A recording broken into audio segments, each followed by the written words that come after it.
জাতীয় রাজস্ব board NBR সংস্কারের অধ্যাদেশ বাতিলের দাবিতে দ্বিতীয় দিনের মতো কলম বিরতি কর্মসূচি পালন করছেন শুল্ক, ভ্যাট ও কর কর্মকর্তা কর্মচারীরা।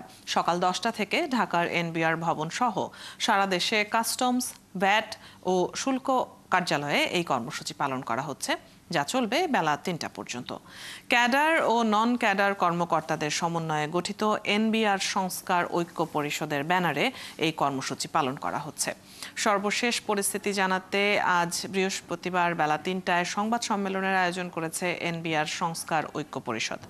রাজধানীর আগারগাঁওয়ে এনবিআর ভবনে এই সংবাদ সম্মেলন অনুষ্ঠিত হবে। এনবিআর সহ রাজধানী ঢাকার বিভিন্ন কর অঞ্চল, ভ্যাট ও কাস্টমস কার্যালয়ে কলম বিরতি কর্মসূচি পালন করছেন কর্মকর্তা কর্মচারীরা। শুল্ক কর সংক্রান্ত সেবা বন্ধ আছে।